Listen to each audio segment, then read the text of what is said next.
Folks, the atrocities are heartbreaking. The crimes committed by Hamas terrorists against Israelis and Americans are medieval in their brutality. And while this barbarism is shocking, it should not be surprising. We've seen it before in the gas chambers of the Nazis, Stalin's mass executions, the Red Terror of the Chinese Cultural Revolution, the 9/11 attacks, the beheadings of ISIS, and more. Yet we continue to be amazed when we see the face of evil. You know, there was a time when Republicans had very clear principles for combating such demonic behavior by governments and their proxies. With war raging in Israel now, the party needs to find its bearings again, and quickly. Thanks to the Biden administration and left-wing Democrats, it is increasingly likely that we will have to deal with Islamic terrorism here again. This year, 160 people listed on the terror watch list were prevented from entering the United States illegally through America's open borders.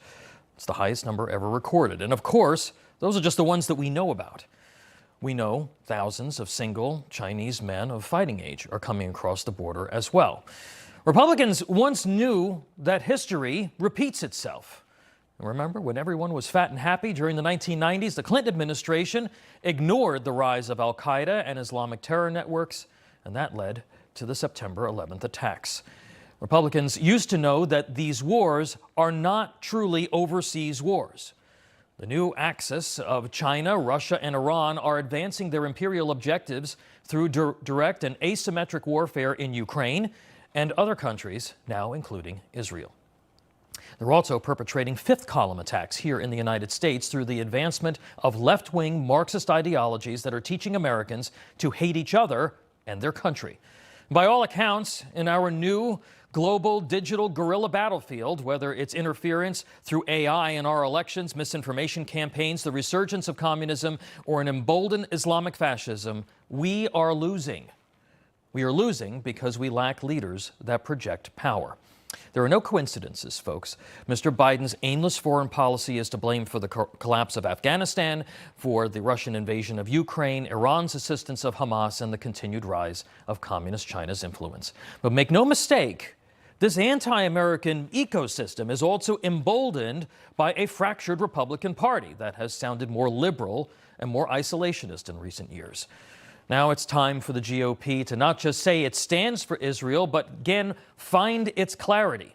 It's time to recognize the critical linkages between the actions of our adversaries at home and abroad.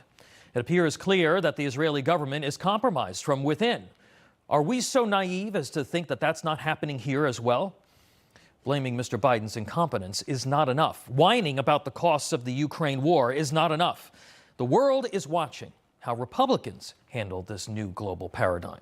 So far, our enemies have been bolstered by the sniping about rhinos and neocons in World War III and forever wars. They've been emboldened by a schizophrenic GOP that for the first time since Nixon is telegraphing a total lack of clarity about America's role in the world. It's not enough to just spout off some provocative one-liners on cable news. It's certainly nonsensical to ignore the civilian atrocities in Ukraine but be rightly appalled by the carnage in Israel.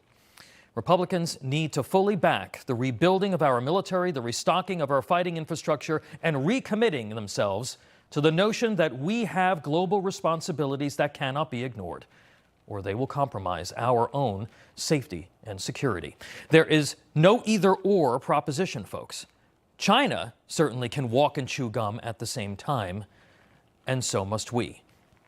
Let the unspeakable carnage in Israel be a time of renewed clarity of purpose for Republicans and for all Americans.